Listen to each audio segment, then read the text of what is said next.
This series of videos is intended to provide the sport of obedience with a clear explanation of the individual obedience exercises, procedures, and scoring.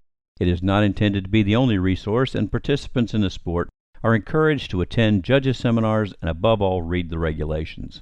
This is not an AKC product. It is based on the obedience regulations and shares the interpretations of many AKC judges. KPS takes full responsibility for its content. In this video, we will discuss the novice stand for examination. The principal feature of the novice stand for examination is that the dogs stand in position before and during the examination without displaying resentment. In order to best understand the regulations, they should be studied.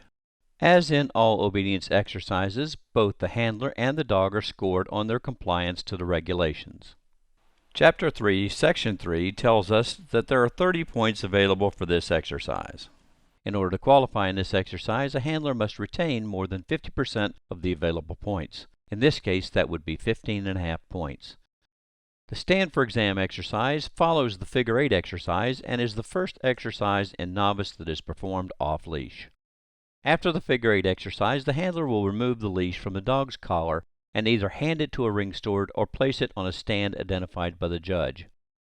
The handler can either have the dog stay in their current location or may take the dog with them to the stand and then return to the place where the exercise will begin. Between exercises, the handler may guide the dog gently by the collar if needed. The judge will ask, "Are you ready?" If the handler is ready, they should reply in some affirmative manner, saying yes, ready, or nodding their head will tell the judge that he or she can begin the exercise. On the order to stand your dog, the handler may interact with the dog in any manner that would be acceptable in the confirmation ring. We will begin by watching the exercise in its entirety, and then we will break it down into its elements. Stand for exam. Are you ready? Ready. Stand your dog and leave when ready. Stand back. Wait.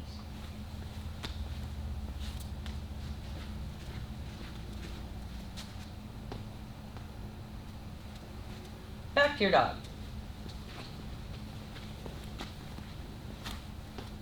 Exercise finished. Now let's take a look at the exercise. The judge's orders for this exercise are you ready? Stand your dog and leave when ready. And back to your dog. Upon the judge's order to leave the dog, the handler may give a signal and/or command to tell the dog to stand and stay. Ready.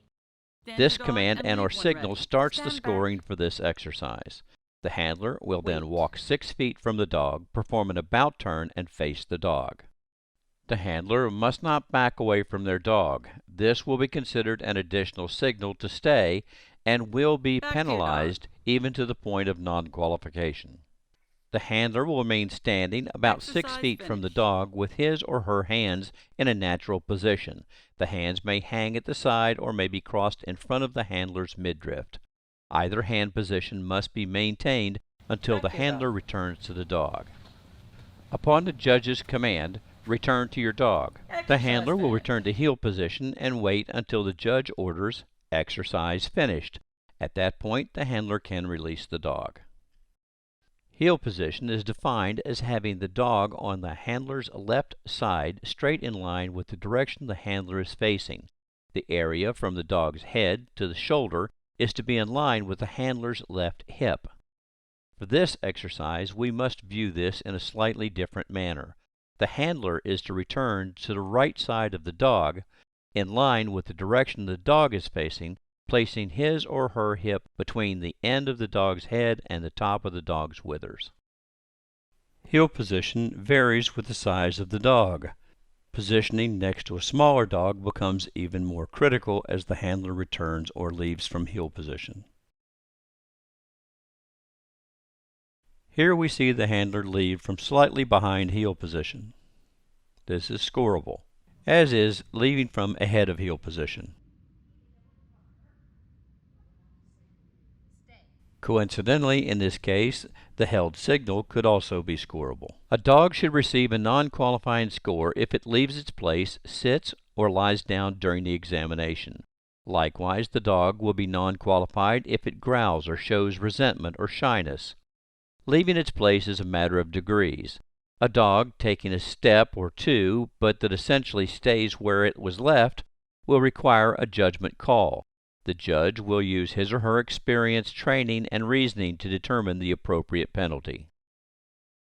Minor to substantial penalties may be applied if the dog moves its feet during and after the examination, and if it sits or lies down after the examination. Should the dog show shyness, and depending upon the degree, the dog may receive a minor to NQ score. A handler may be penalized for a variety of things, including but not limited to giving additional commands, hand position that is not natural, failing to go 6 feet or going beyond 6 feet, and failure to return to heel position. A dog that attacks or attempts to attack a human while in the ring must be disqualified by the judge. A disqualification requires the judge, the club giving the trial, along with the handler to complete some paperwork, as well as seek medical attention if needed. A disqualification requires the dog to be removed from AKC grounds immediately, and it cannot compete or even appear on AKC event grounds until it has been evaluated by an AKC representative and reinstated.